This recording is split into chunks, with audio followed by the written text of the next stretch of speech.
दोस्तों आज हम आपको एक ऐसी घमंडी अमीर लड़की की कहानी सुनाने जा रहे हैं कि जिसकी शादी एक भिखारी से हो गई।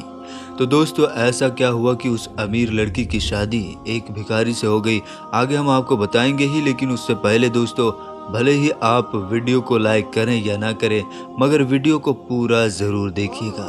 तो आइए दोस्तों शुरू करते हैं। दोस्तों बहुत साल पहले की बात है। एक बादशाह था जिसकी एक खूबसूरत बेटी थी।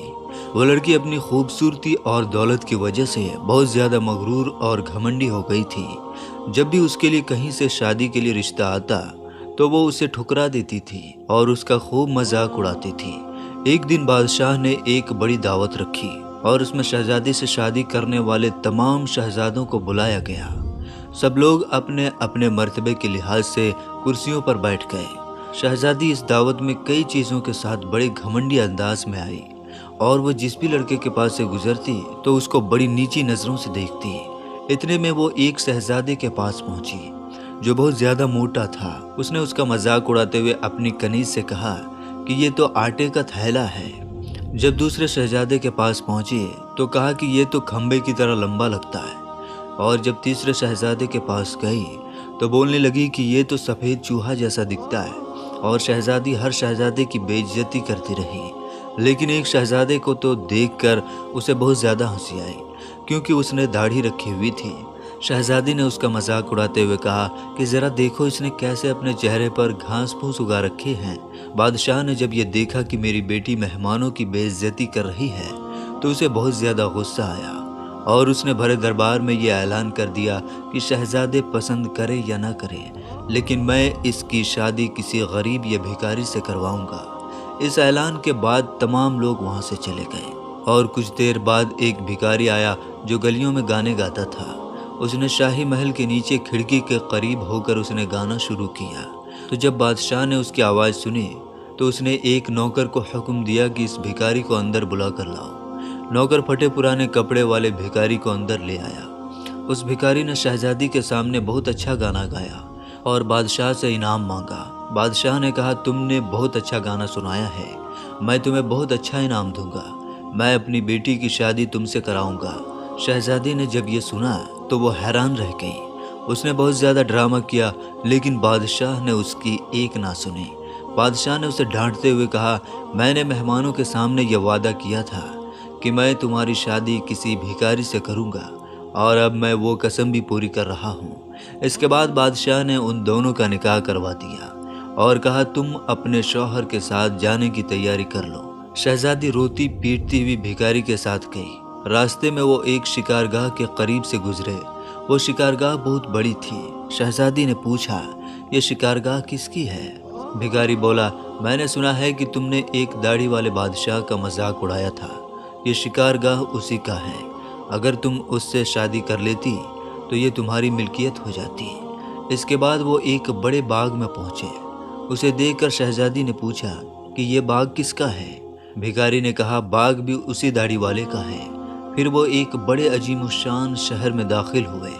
इतना बड़ा और खूबसूरत शहर देखकर शहजादी हैरान रह गई। उसने पूछा, इस शहर का मालिक कौन है? फकीर ने उसे कहा, यह शहर दाढ़ी वाले के मुल्क में आता है। अगर तुम उससे शादी कर लेती तो ये सब कुछ तुम्हारा हो जाता। शहजादी बोली, अरे मैंने तो बहुत बड़ी गलती कर दी, काश मैं उससे शादी कर लेती।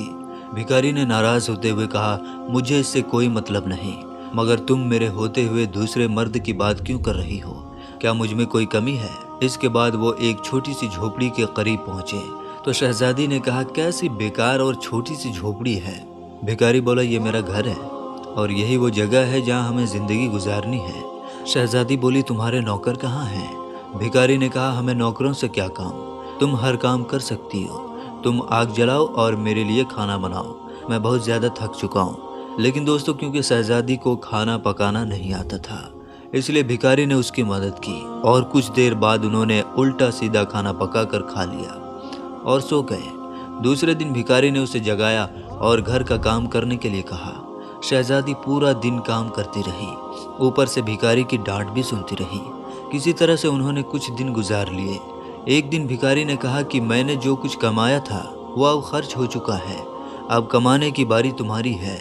मैं तुम्हें लकड़ी लाकर देता हूँ, तुम उससे टोकरियां बुन लेना। ये कहकर वो जंगल गया और टोकरी का सामान काट कर ले आया। शहजादी ने टोकरी बनाना शुरू कर दी। इससे पहले उसने कभी कोई ऐसा मेहनत वाला काम नहीं किया था, इसलिए उसकी उंगलियां ज्यादा जख्मी हो गई, उनसे खून निकलने लगा। ये देखकर उसके शौहर ने कहा, मेरा ख्याल ये है कि तुम ये काम नहीं कर सकती।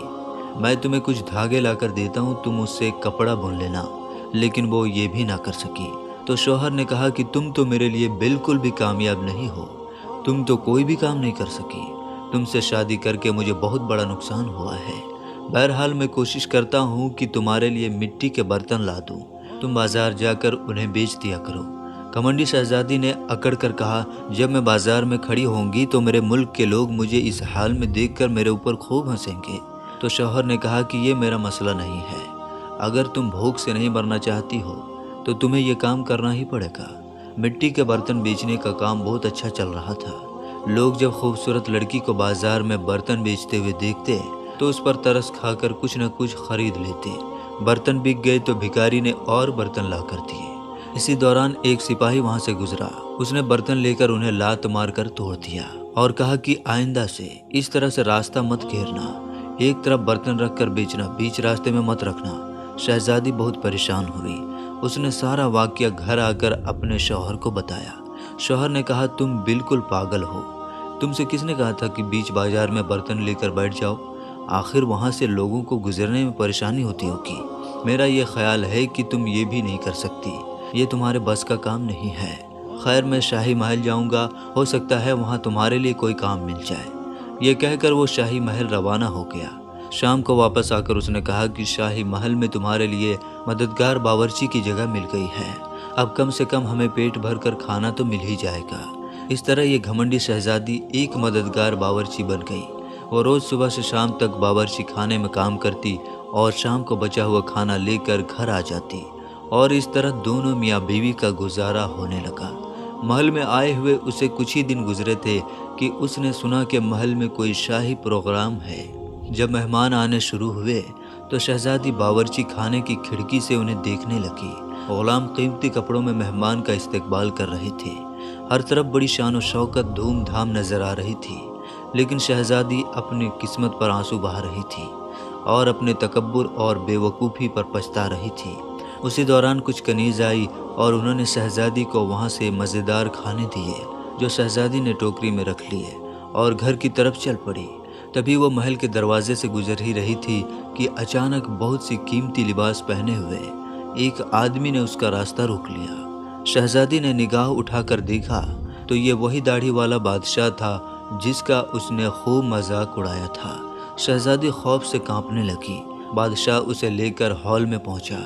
इतने सारे लोगों को देखकर उसका अपने ऊपर काबू नहीं रहा और घबराहट में टोकरी उसके हाथ से गिर गई और उसमें से खाना निकलकर चारों तरफ बिखर गया। तमाम दरबारी हंसने लगे। शहजादी का उस वक्त यह हाल था कि किसी तरह से ज़मीन फट जाती और वो किसी तरह से उसमें समा जाती। उसने झटके से अपना हाथ छुड़ा लिया और भागना चाहती थी।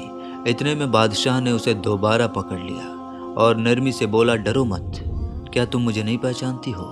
मैं वही भिखारी हूँ जो तुम्हारे साथ झोपड़ी में रहता था। मैं वही सिपाही हूँ जिसने तुम्हारे बर्तन तोड़े थे।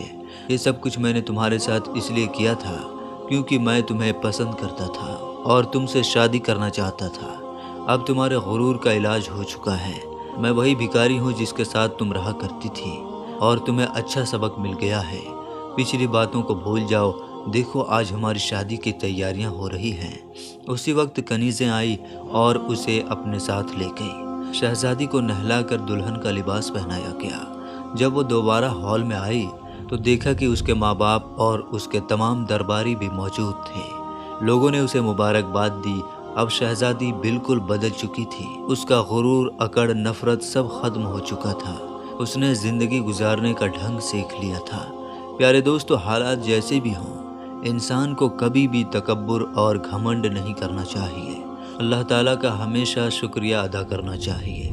दोस्तों, ये वीडियो आपको कैसी लगी हमें कमेंट में ज़रूर बताइएगा।